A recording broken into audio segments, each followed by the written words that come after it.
If at all you prefer any language, or maybe if you want to talk to me later, I'm happy to answer your doubts. Combination? Okay. Hello.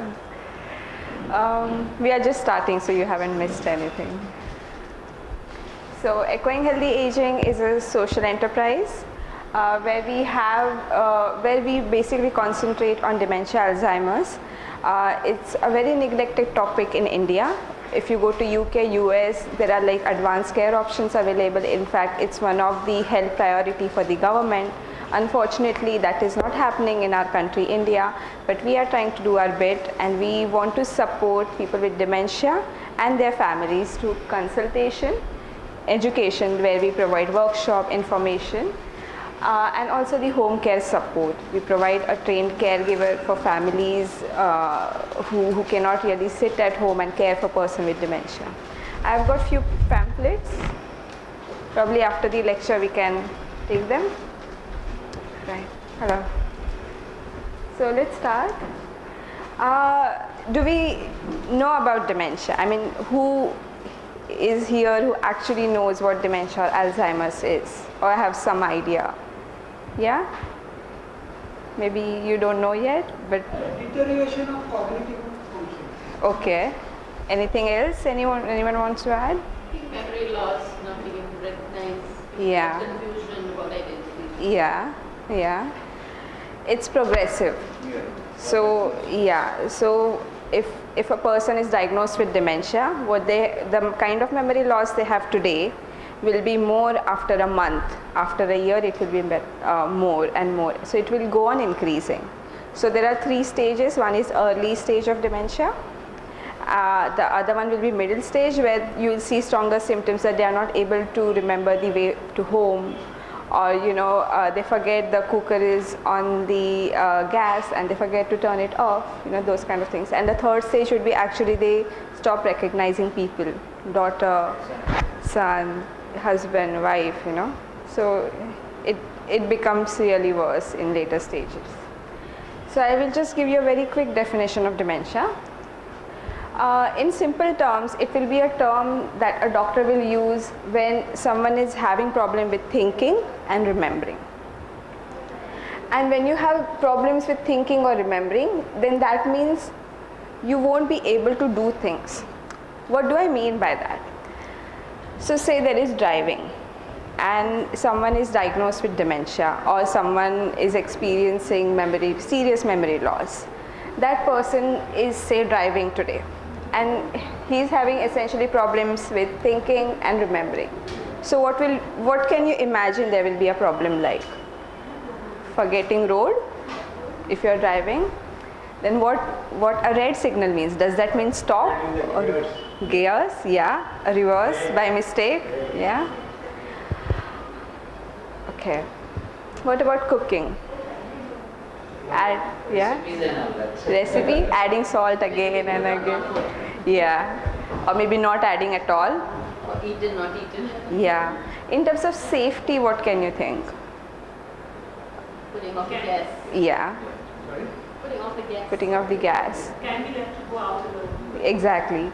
So those kind of things. So there comes a safety measure. I mean, of course, the recipe has gone bad. You can't really eat that food. But then in terms of safety, yes, quite bad. Then really traveling alone, suddenly forgetting, oh, I had to be in help library. Is that in Andheri? I don't remember. Those kind of things. So essentially these are everyday things that we do. So we can imagine that if someone is experiencing this kind of memory loss, how difficult routine life becomes for them. And it's not something they are doing it purposely. It's because they're having this condition. Very quickly, what really goes on is in our brain there are like millions, billions of nerve cells, right? And then they are specially designed for their function. So in say front part of the brain has some function, say remembering people's faces, whereas the other part will have, actually, if I remember that person's name, the name is stored in the other part. So it's say left or the right part. So they all are connected somehow, and that's how we communicate to someone. Oh, I remember you. You are Mr. Someone. Ah, okay, I remember. Oh, I don't remember.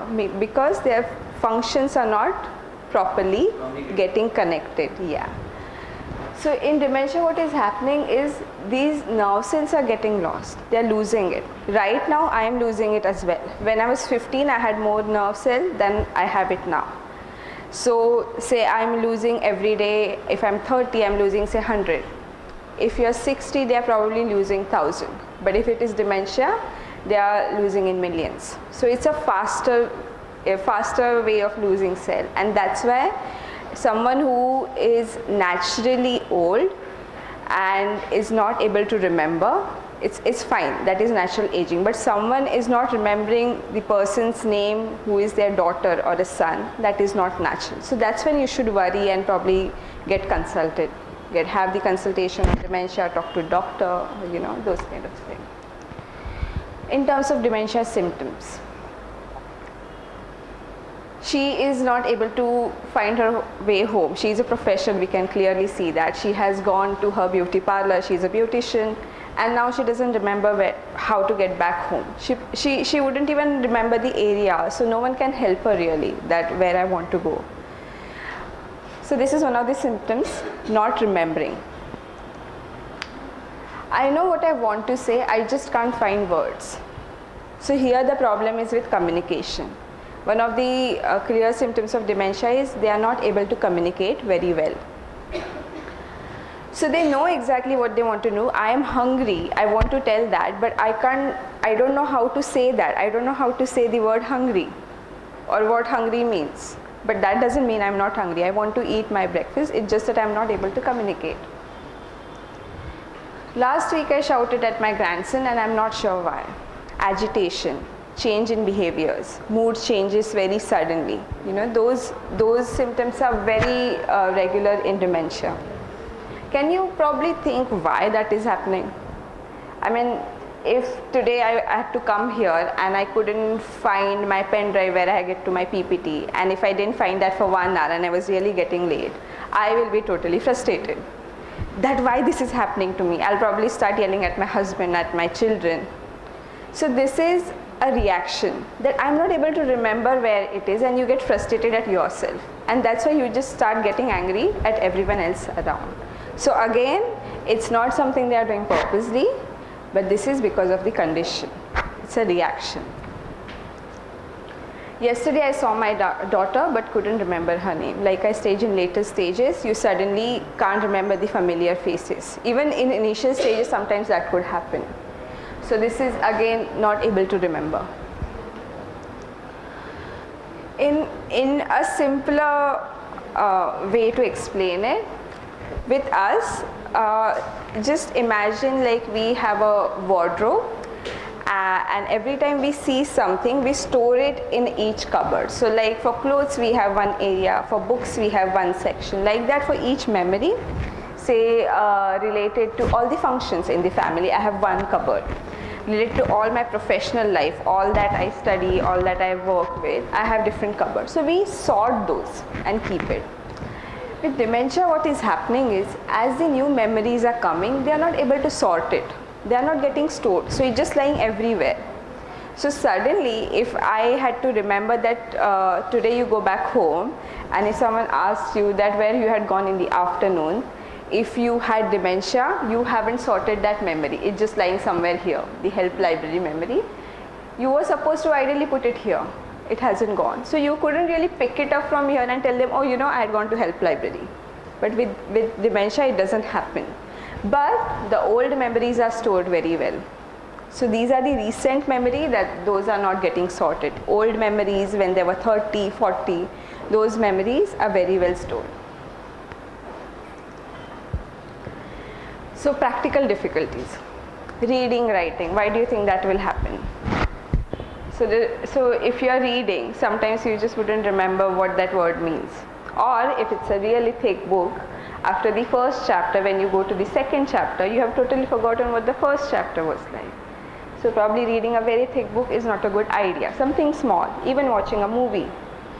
After the interval, who are these people? I haven't seen this, because the first interval part you have seen in the movie, you are totally forgotten. Preparing food, we just discussed some time back. Traveling alone, getting dressed.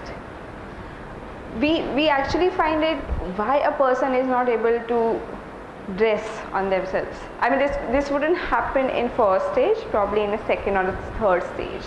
When we are dressing up, these are actually, we don't realize, but these are actually 16 complex steps that we do. So first one start with, actually you have showered, now you have to dress up. That's the first step. Then you actually have to decide what to wear. So if you are wearing a sari, you need a matching blouse with it. If you are wearing a shirt and a pant, you don't need a skirt with that, those kind of matching. Then the color matching. After that, when you are wearing it, how to put the buttons. Then once you have worn the shirt, how to wear the pant. Those kind of things. It's very difficult for a person with dementia to do these things in a way that is right, to organize their discharge. Handling money, what 1 rupee coin is. Okay, if it is 8, I have to give 8 rupees to the shopkeeper. I've given 10. How much I'll get back, I don't remember. Sometimes what happens is they go to the ATM, take out money, and after 1 hour again go back, take out money. Don't remember that they have already taken out money. Those And you can remember the number. That is a risk. I mean, many times what we have seen is a lot of the people took advantage of that. So a lot of the time numbers are written. Many people have that habit. So there will be strangers acting as if they are like very close to you and taking out money. It's a open robbery, I would say. So that happens. And if you imagine, if we are not able to do these things, how will our life be? We are totally dependent. We are becoming dependent, and that is frustrating. That we are always dependent on someone. I cannot even get dressed on my own. It's frustrating, especially for someone who is so experienced, is 70, 80 years old, 65 years old. Think about their respect, their dignity. So it really disturbs them. In terms of diagnosis of dementia, it's currently quite complicated to get the accurate picture, mainly because brain is so complex that unfortunately a doctor cannot really take out the brain and see what's going wrong. So it's more of like they take MRI, but they have to rely on the brain size. So what is happening in dementia is, if you take a normal brain and a person who has dementia's brain, the brain size is smaller than the normal brain. But it's still quite difficult to see that in initial stages. So they have to rely more on just asking questions, that do you remember which day is today, which month is today, those kind of things. Is there a particular age? It's very common after the age of 60, 65. If there are very less chances that someone gets dementia below the age of 60, but there have been cases, about less than 10%.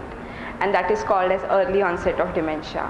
And anything after 65 is considered as late onset, which is more common. So it is considered as the aging disease, and currently it's not curable. So if someone has dementia, they have to live with it for rest of their life, and someone gets dementia, they could live up to 6 to 12 years. So it's not like a person dies because of dementia, it's something else that causes their death. So could be the heart attack, could be the blood pressure, those kind of things. So the very common test done is MMSE, and where usually the patient goes in the clinic and to psychiatric or the neurosurgeon doctor, and they just ask them, what's your name, who is there at home, what's your birth date, and they are not able to remember these things. And then there is a score, and then they decide if there is a cognitive impairment. Physical examination, then again they have these MRI, the brain scan, where they look at to see the size of the brain. What's the idea of doing other tests then? Because if you have early diagnosis, you are there are drugs that you can use, and that will have a steady growth of dementia. So if, say, someone has dementia, that person is not diagnosed at all, and someone who has dementia was diagnosed. So that the person who is diagnosed will take medical care and some other alternate therapies. That person will stay in the first stage for say 4 years, whereas this person will stay in the first stage for just 6 months and then quickly move into the second stage, and the third stage will come very quickly, which is quite bad in the sense you can't remember people, you can't remember to do anything. So early diagnosis helps. That we will have look at definitely, but those deal with non-drug therapy. So that could be actually having more of a brain stimulation, having a good diet, good physical exercise, and then using other therapies as sensory therapies, occupational therapy. I will be quickly talking about that later, but those therapies have in fact proven better than the drug therapy. So Dementia and Alzheimer's. yeah. So dementia is more like an umbrella term, so like a fever. And then there is Alzheimer's as one type. Then there is other type as vascular dementia, very common in India. This is due to the diabetes and high blood pressure, high cholesterol. Then there is frontotemporal dementia. There are like 10-15 types, but the very common ones are Alzheimer's, most common one in fact. Then the vascular dementia, and then there is also one related to the paralysis, Parkinson's disease. So dementias are many, but Alzheimer's and vascular you will see many in many people. And unfortunately, a lot of the times doctors just say this is dementia, but they can't really say which type it is. So that is again a problem.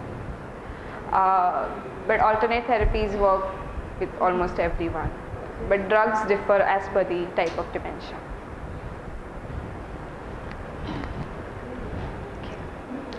Right. So now it was a very briefly touch base of what dementia science is, and now we are really moving into the non-medical care, because ultimately there is no cure. So what else we can do? So why do you think that okay, that person has got diagnosed? Now what? Or if you are thinking why to get diagnosed, I mean that person is anyway not going to get cured. But wouldn't it help if you knew that some, like say your loved one had dementia, you would actually have answers why things are going on, why say your father is not able to recognize you, or at least you'll be careful not to send your father alone outside, you know, you'll take the safety measures. So in that way it's helpful, definitely. We know that he's not everywhere. My father had Alzheimer's. Yeah. Then slowly we could see the stages, what you were mentioning. Yeah. Finally, you couldn't find out that finally you couldn't realize that people. Yeah. So, So if you take the treatment, he's more likely to stay in a first or a second stage for longer time than in the third stage. He will slowly move into the third stage rather than quick one, and that gives you time as well as a caregiver. Because ultimately, yes, the memory is falling, there is cognitive impairment, but ultimately it's the person what matters to you. And you want that person to live longer as much as possible, no matter what condition they have. So in this case, yes, diagnosis will help, and you are able to take good steps. And if you use different techniques, the person will be happy and even the caregiver will be happy. So that is the whole idea of having diagnosis. And yes, drug therapy does help. It's not like it's not curing, so it's of no use. No, it will definitely help. You will have more time with the person you care for. Okay, so now we are just moving into the concept called person-centered care. I will explain that soon. I just have a bit of a small exercise. So there is a statement here. It says person with dementia. Okay, and there is another statement here, but there is a difference. Focus is different, exactly. Person with dementia. Person with dementia. You know? So where the emphasis is, what we are trying to say that the brain is still there. Yes, there is some cognitive impairment. Maybe this part is not linking here, this and that, but it is still there. It has a lot of nice old memories. You know, that person has had a very nice professional, personal life. He has lovely children, he has nice spouse, everyone respects him in the society. So those things are still there. It just all that is not there is he doesn't remember where he has to go today or what he did yesterday. Just that. Otherwise, that person is still there. Okay.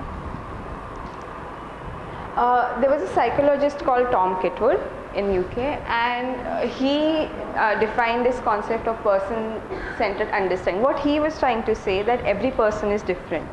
You can't really generalize that if someone has dementia, that person will act that way. No, that is not there, mainly because it does matter how the personality is like for that person. So say if I was always a short-tempered person and in later stages in later life I get dementia, and then if something goes wrong or not according to the way I wanted, I am more likely to get angry very soon. But if there was someone who was really calm and who really didn't get angry unless it was a big reason, so for a short-tempered person, if they were trying to find a pen and they couldn't find it, they will just get angry and probably start throwing things. It's more animated version when it comes to dementia. But with the calm person, he will just get irritated or restless, those kind of things. So the reaction will be different as per the personality, and that's what Kitwood highlighted. What he was saying that dementia, again, he is person with dementia and not person with dementia. So dementia is combination of these factors, and every time a person reacts is because of these factors. So yes, we accept that there is dementia, but why a person is reacting to certain situation is because of course there is impairment, neurological impairment, but then there is a personality. So like the short-tempered person or really calm person, and then the biography. So how we had our lives, especially our professional life. So someone who has been a manager throughout their life, and someone who has been under the manager throughout their life, the manager will always be very dominating. So if they are at home and that person has dementia, and you tell that person who has been manager throughout their life that sit here, don't go anywhere, you'll get lost. That person will not like it, because I am not used to taking orders, I am used to giving you orders. Whereas there was someone who has been always under the manager, say assistant, and if I tell him sit down there, it's not good for you, he'll probably listen. So there are different ways to tell. So probably to the manager will say that do you think you could watch this room, there is no one here, I'll just go downstairs, and that person will probably stay here because he has got that authority of supervising. So that was biography. The other one is health. Like I said, dementia is the condition that is happening in the brain, but that doesn't mean that the person cannot have diabetes, blood pressure, back pain, other joint pains. So along with the dementia, they are having other physical problems. So if someone is not comfortable, is not sitting in the chair, and you just ask them to sit again and again and again, probably have you thought about they are having back problems, or maybe they want to sleep, it's just that they are not able to convey to you that they wanted to sleep.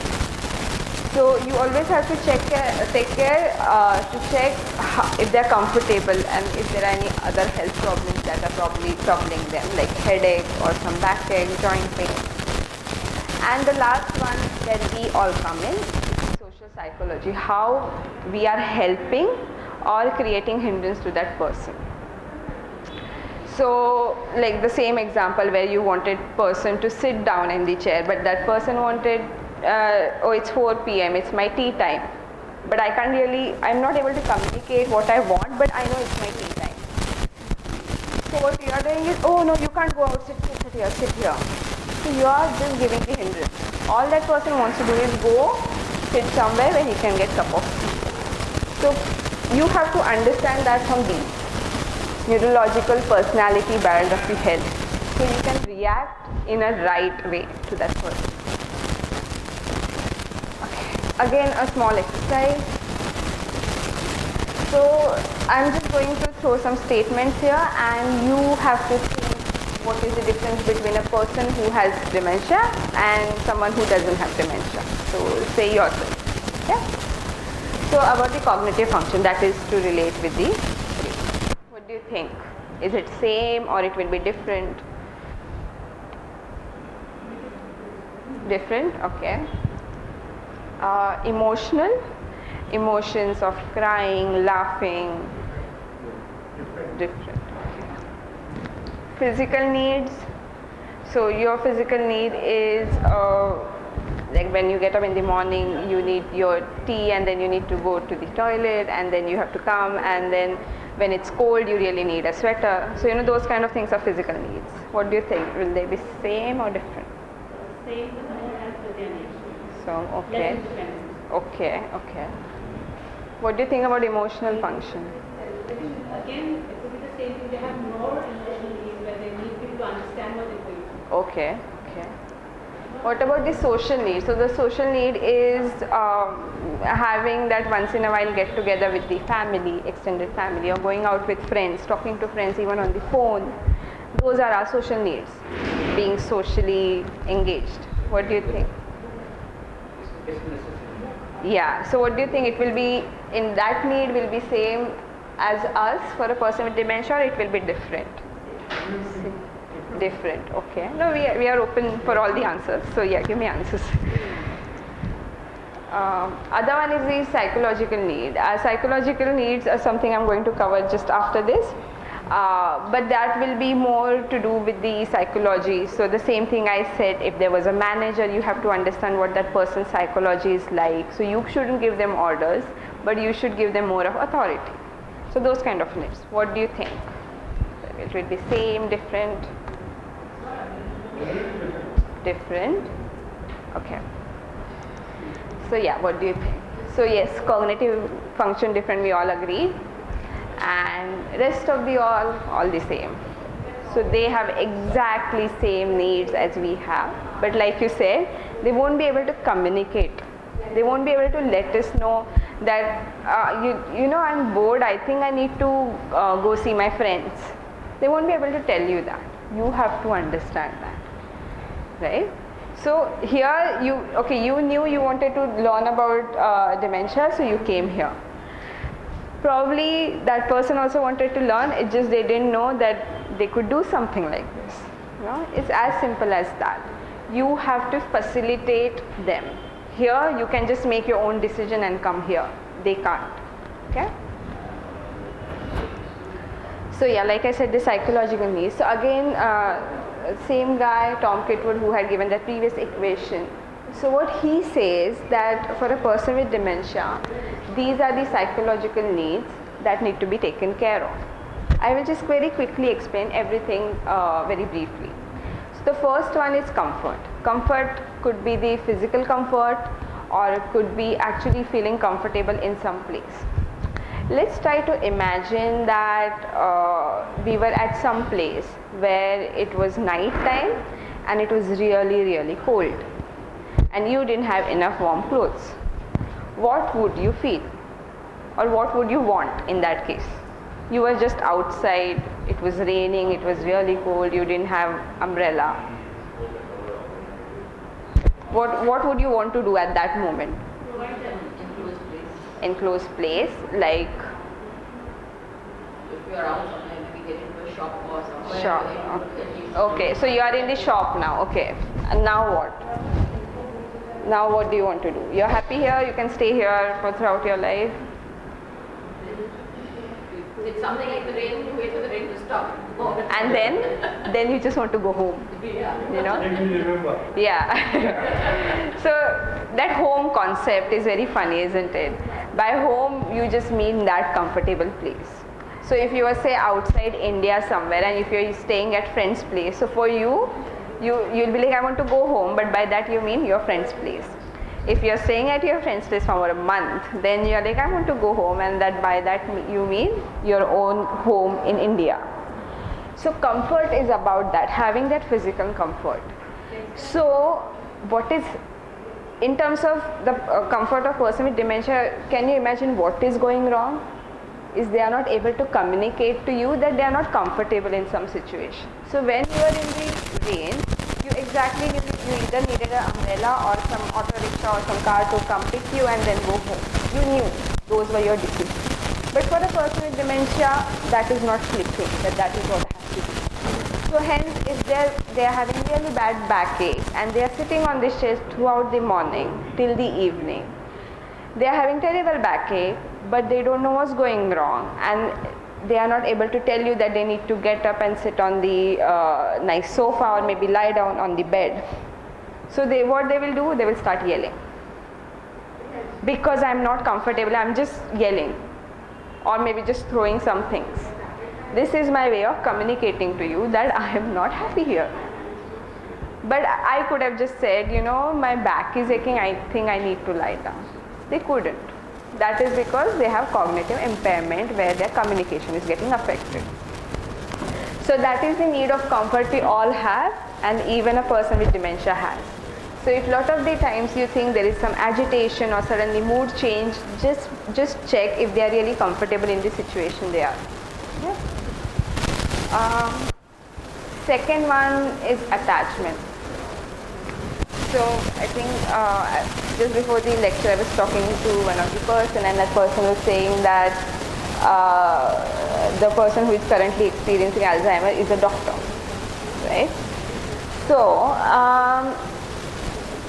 what do you think if I tell that person, okay, let's make some bridge with those small pieces that we get in Lego play box.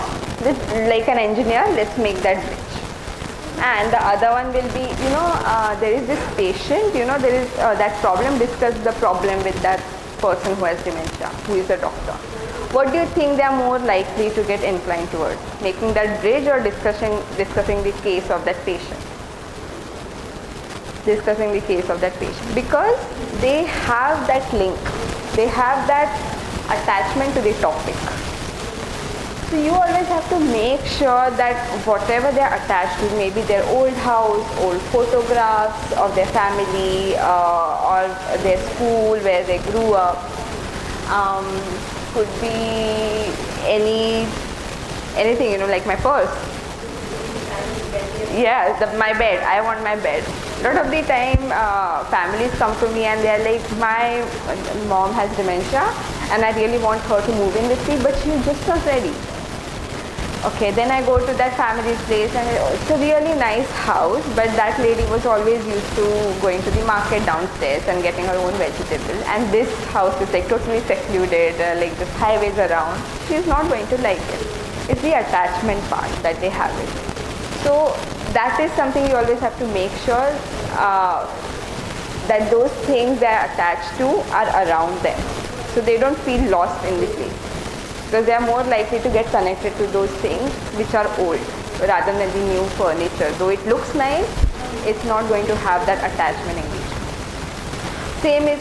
The same example could go for the identity, that person has the identity of being doctor, right?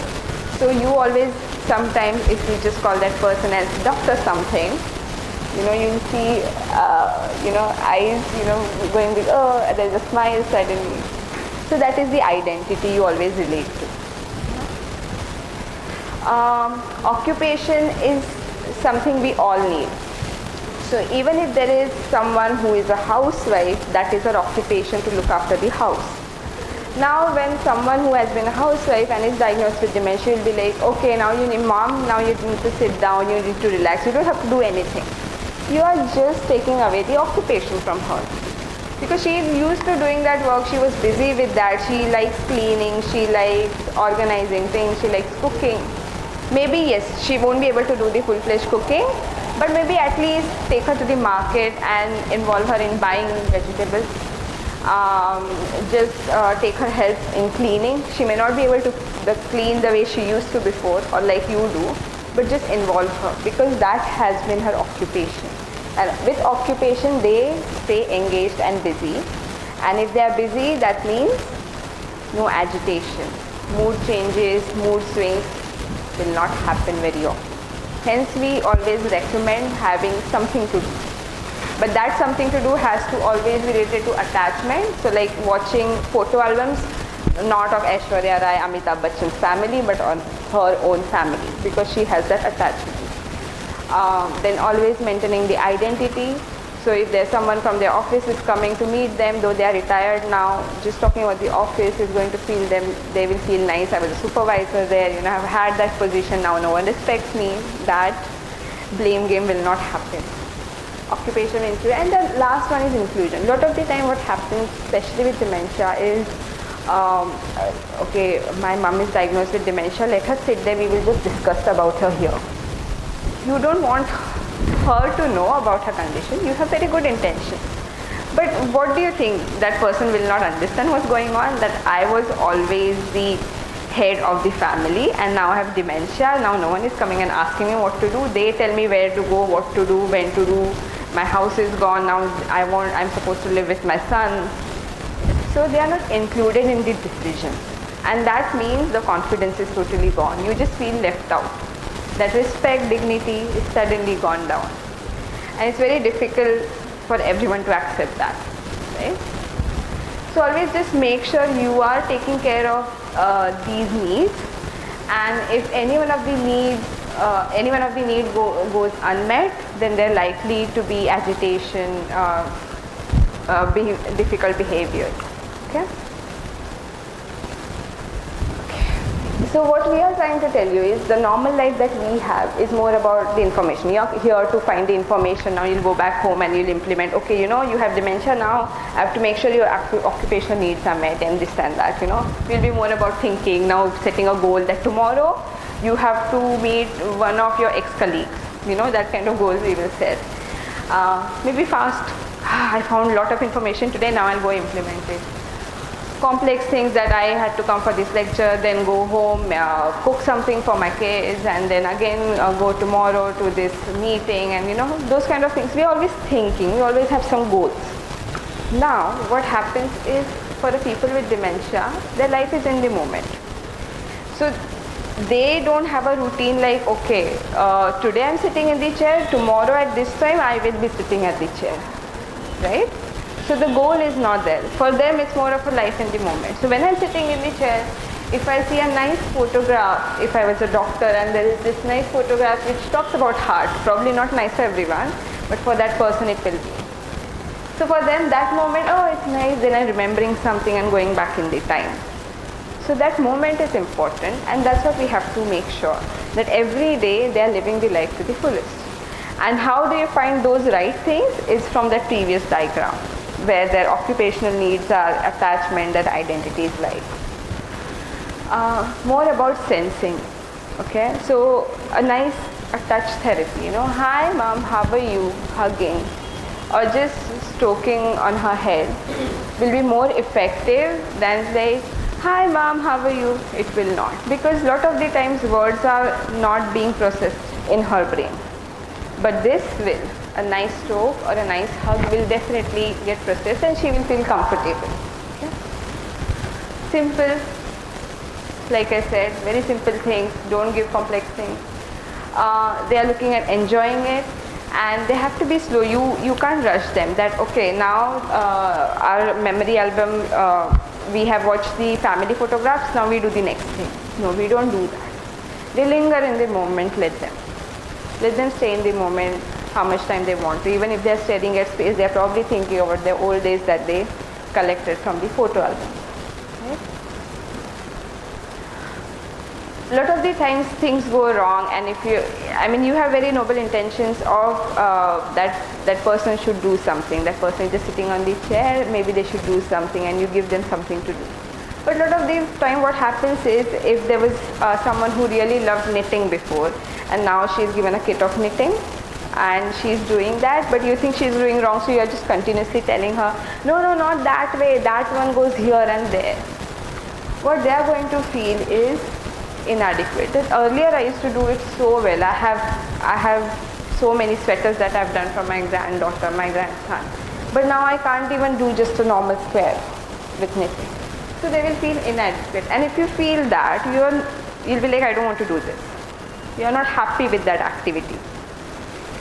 Can't fix it. Same thing. If someone was a plumber and they had dementia, and if something goes wrong in the sink and they are not able to fix it now, they will really feel bad.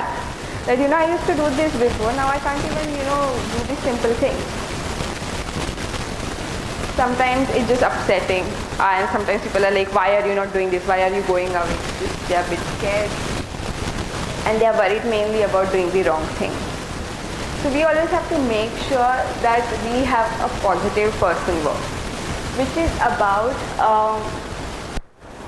you first recognizing that person. A lot of the time this in care homes, when people go in the care home and stay there as resident, the caregivers there don't even know the name of the person. A lot of the time they are just referred as everyone as uncle, aunt. But we got to remember they have a name. Someone was a Dr. Alice before, someone was a big engineer in some company. So that those are things we need to recognize and not just call them by name of uncle and aunt. So those things. This will not happen at your home, but like since they are staying at the home, they will always be referred as mom and dad, or say granddad or something like that. But if their ex-colleagues comes in and if they call them with the name of sir or madam, they will feel there is some different identity to them. So probably it's a good idea once in a while to call them with that affiliation. Yeah.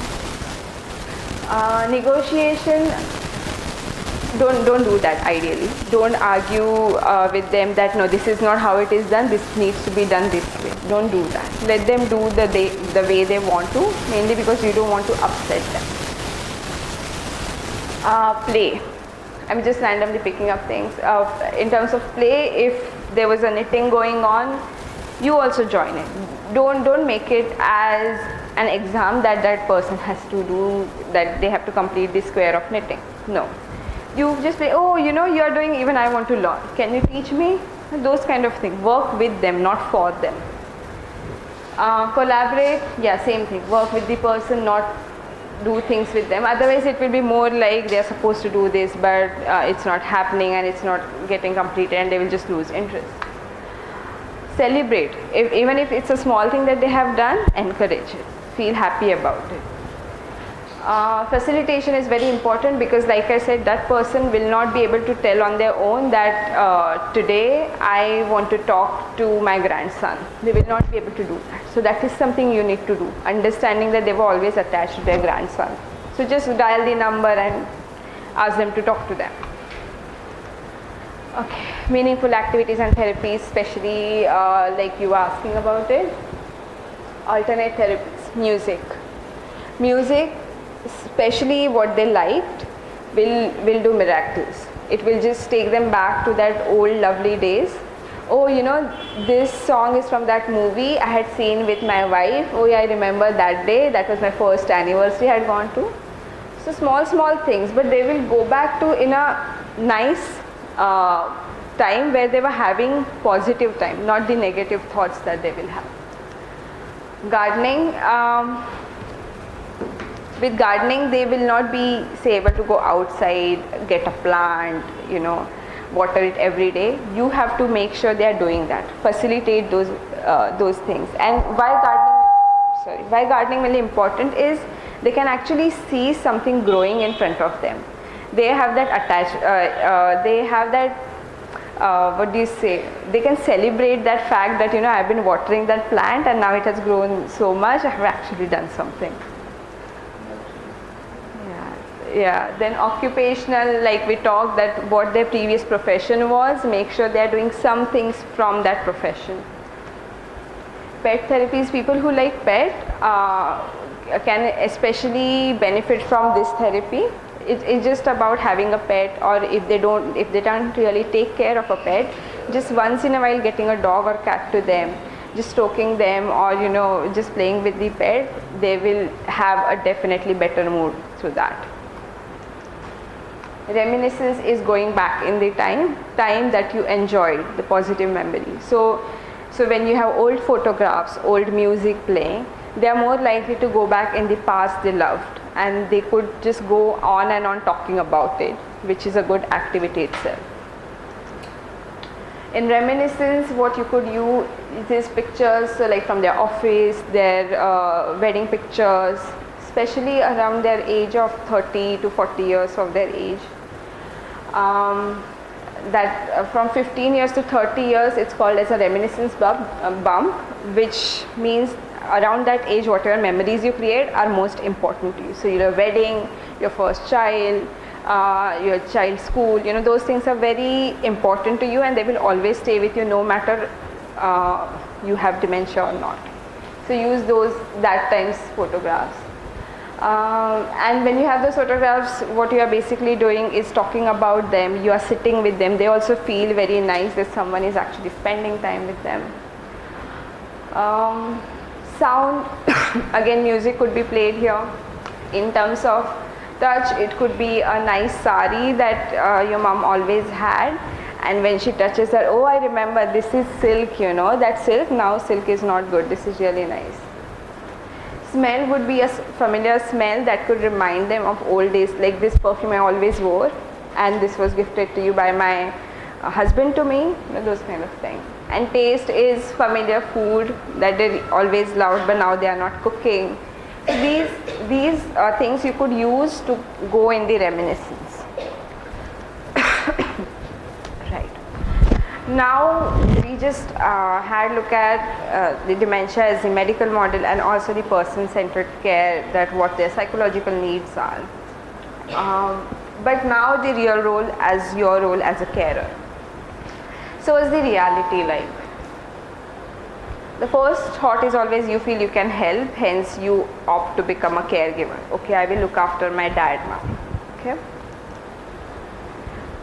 Then unfortunately there is always a sense of guilt that if I don't do this, then what kind of a daughter or a son I am? That if I'm not looking after my dad, I know I have a lot of things to do, I have to look after my children, this and that, but you always have that guilt, and due to which you sometimes become a carer.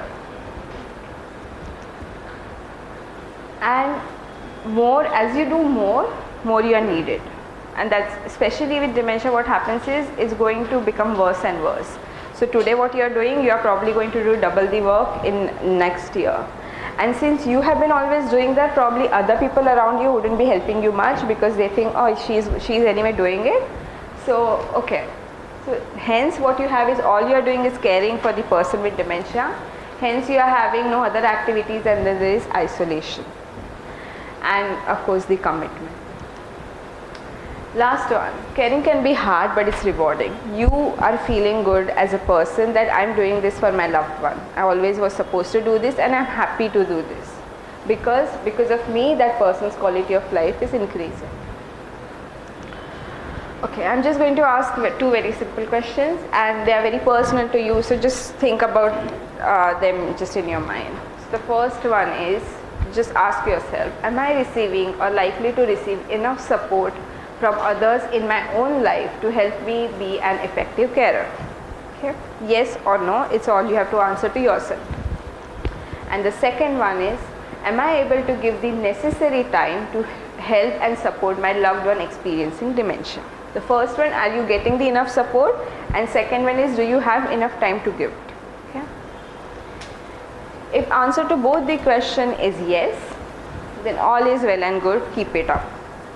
Keep it up. And you could use the initial theory that we just went through. If the answer is no, then I'm just very quickly going to tell you how can you get support and arrange your time. Is that something you need to think? Okay. Why? First of all, I'll just answer you why. As you are a carer, you are taking care of someone's health. And while doing that, if you are totally ignoring your health, how that is balanced, to be frank. Just imagine if you don't have good health and you are not there to care for someone who needs you, then the whole purpose is gone. So you have to make some choices always. The first of all is time. Decide how much time you can give. So someone who is working, and if your job is very important for your family to run, then probably it's not a good idea to just leave your job and sit at home and care for a person with dementia. What you could look at is different arrangement. You could ask maybe some family member to come for half a day, look after your mom, dad, or your father-in-law, mother-in-law. And that rest of the time you go to the work, come back and also do your carer's duty. Other one is type of time. So like, will you be just looking after the doctor's appointment, and your other son will look after the other personal tasks like managing the house, those kind of things. Think about them, organize, talk to your family members, your friends, and take a decision based on that. Like I said, help from family members. It could be your immediate family, could be extended.